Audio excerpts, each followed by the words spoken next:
Baik, halo teman-teman. Perkenalkan, nama saya Dimas Butuh.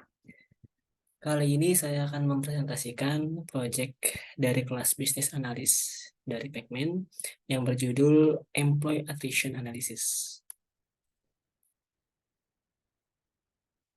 Berikut adalah outline-nya.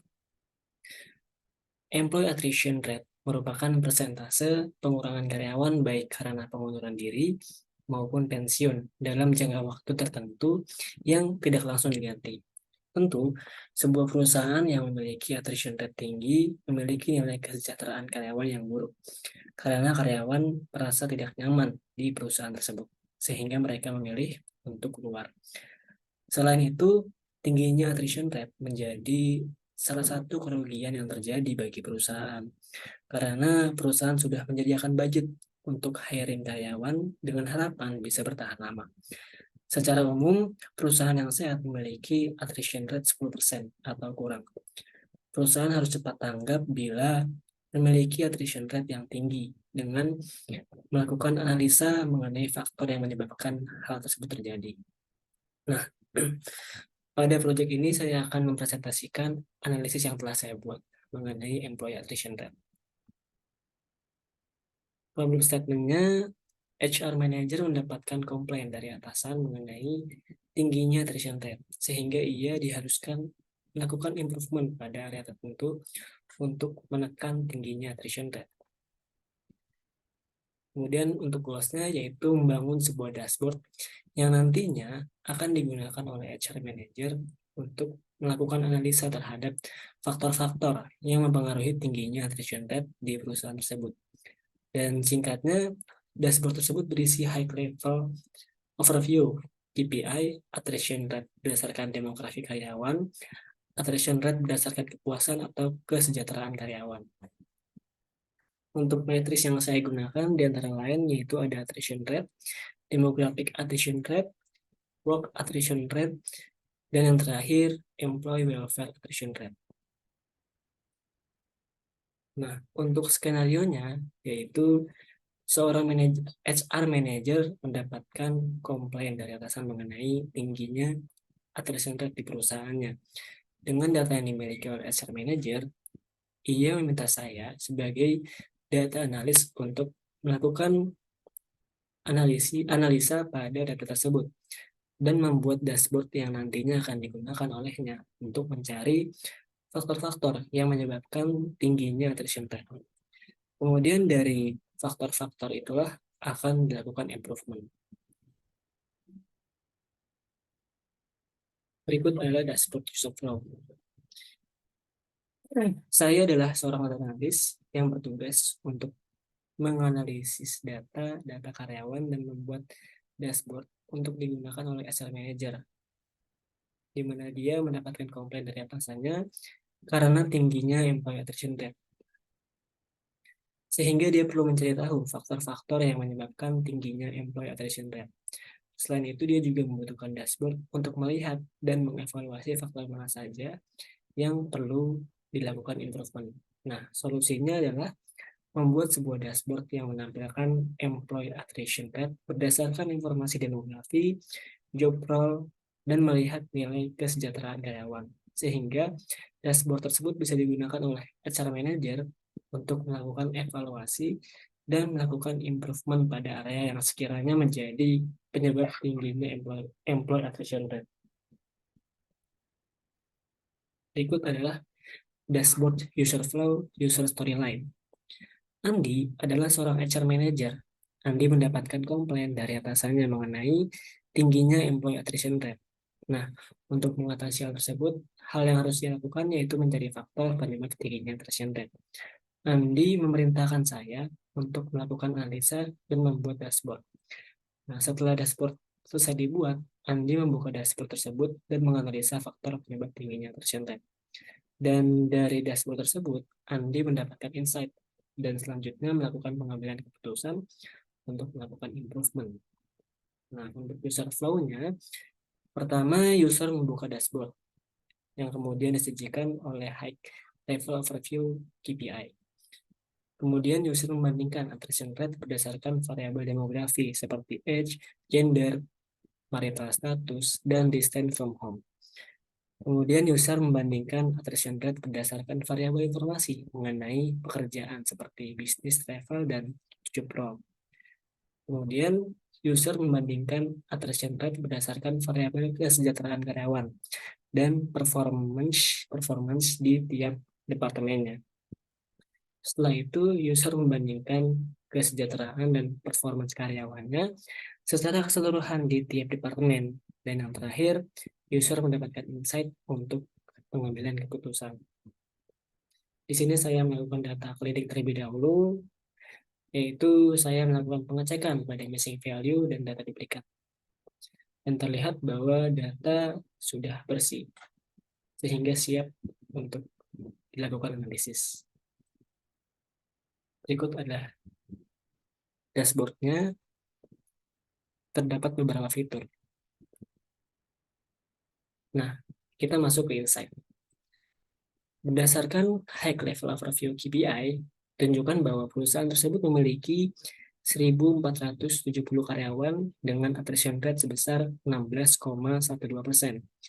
Secara umum, attrition rate suatu perusahaan yang bagus yaitu 10% atau kurang.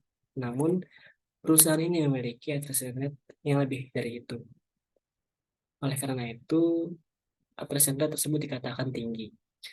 Kemudian, rata-rata umur karyawan yaitu 37 tahun, dan jika dilihat dari job satisfaction, work balance, dan environment satisfaction, memiliki nilai 3 atau high. Jika dilihat dari attrition rate by gender secara jumlah keseluruhan karyawan, perusahaan tersebut mayoritas ditempati oleh laki-laki.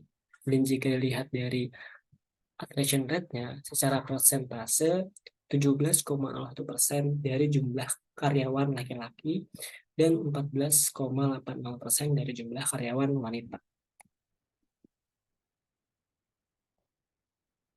Nah, jika dilihat dari visualisasi attrition by marital status, ternyata mayoritas karyawan yang attrition datang dari orang yang masih single, yaitu sebesar 25% dari karyawan yang masih single.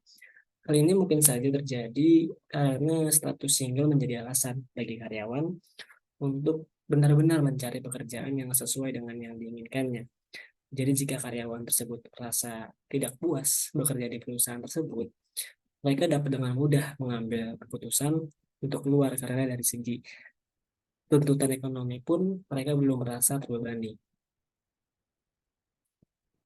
Nah, kemudian dilihat dari visualisasi attrition rate by age, persentase terbesar karyawan yang attrition ada pada umur kurang dari 25 tahun, yaitu sebesar 39%, di mana kebanyakan orang yang belum menikah memang terjadi pada umur tersebut. Kemudian semakin dewasa, attrition rate-nya semakin mengecil. Dan setelah itu di umur lebih dari 55 tahun, attrition rate meningkat. Mungkin karena karyawan di umur di atas 55 tahun sudah waktunya untuk pensiun. Kemudian untuk attrition rate berdasarkan distance from home dari visualisasi di atas, secara kasar terlihat bahwa semakin jauh jarak tempuhnya dari rumah, maka akan semakin tinggi juga persentase attrition rate-nya. Nah, karyawan yang sering melakukan bisnis travel memiliki persentase attrition rate paling tinggi, yaitu 24,91% dari karyawan yang sering melakukan bisnis travel. Hal ini perlu diselidiki lebih dalam lagi dari segi kebijakannya. Mengapa karyawan yang sering melakukan bisnis travel lebih memilih keluar perusahaan? Nah, jika dilihat dari visualisasi attrition rate by job role, terlihat job role yang menyumbang attrition rate tertinggi yaitu sales representative, kemudian yang kedua laboratory technician, dan yang ketiga human resource. Ketiga role tersebut persentase attrition rate bisa dikatakan cukup tinggi karena jauh melampaui rata-rata attrition rate-nya. Maka dari itu, perlu dilakukan analisa lebih lanjut mengenai tingkat kesejahteraan karyawan di tiap job role yang melakukan attrition. Nah, berikut adalah attrition rate by environment satisfaction. Untuk yang sebelah kanan adalah environment satisfaction secara keseluruhan, sedangkan yang kiri hanya orang-orang yang melakukan attrition rate saja. Pada visualisasi tersebut, jika melihat tabel kanan, secara kasar terlihat mayoritas karyawan memiliki nilai 3 dan 4.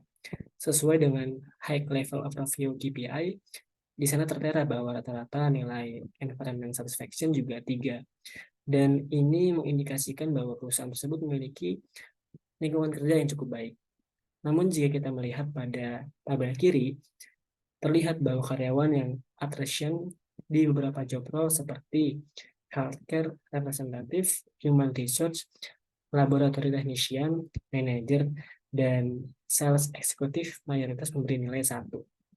Nah, kemungkinan besar mereka keluar karena merasa bahwa lingkungan kerja di perusahaan tersebut kurang baik. Dari informasi tersebut, perusahaan bisa mengambil tindakan untuk melakukan improvement terhadap lingkungan perusahaan. Di antaranya dapat dilakukan dengan cara memperbaiki, memperbaharui, dan meningkatkan kualitas fasilitas yang dimiliki perusahaan. Selain itu juga perusahaan dapat melakukan peninjauan terhadap nilai-nilai dan norma-norma perusahaan. Nah, kemudian untuk attrition rate by job satisfaction sama seperti yang tadi, yang kanan adalah secara keseluruhan dan yang kiri itu hanya karyawan yang attrition saja. Terlihat pada tabel kanan mayoritas karyawan memberikan nilai job satisfaction di perusahaan tersebut di tiap job role-nya yaitu 3 dan 4.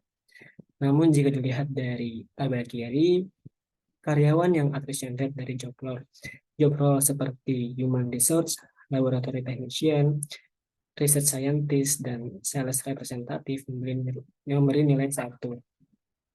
Sehingga dari informasi tersebut, khususnya untuk job role seperti human resource, laboratory technician, research scientist, dan sales representative perlu dilakukan improvement untuk lebih meningkatkan kepuasan karyawannya. Dapat dilakukan dengan cara pengevaluasian beban kerja, karena beban kerja yang tidak terkelola dengan baik dapat menyebabkan stres bagi karyawan. Selain itu, perusahaan juga dapat memberikan penghargaan terhadap kontribusi karyawan dengan memberikan insentif, sehingga karyawan menjadi lebih termotivasi. Nah, berikut adalah kesimpulannya. Jadi, berdasarkan High Level Review KPI, perusahaan memiliki employee attrition rate sebesar 16,12%, yang dimana angka tersebut terbilang tinggi.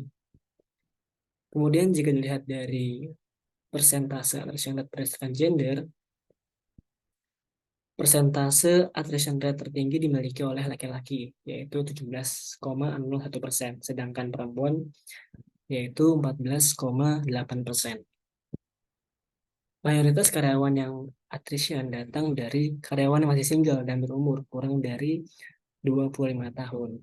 Nah, maka dari itu saya merekomendasikan perusahaan untuk merekrut orang yang sudah menikah, karena mereka cenderung memiliki tanggung jawab keuangan yang lebih besar, sehingga kemungkinan mereka untuk bertahan di perusahaan tersebut tinggi. Namun tentu saja langkah tersebut memiliki kekurangan, yaitu kurangnya fleksibilitas waktu.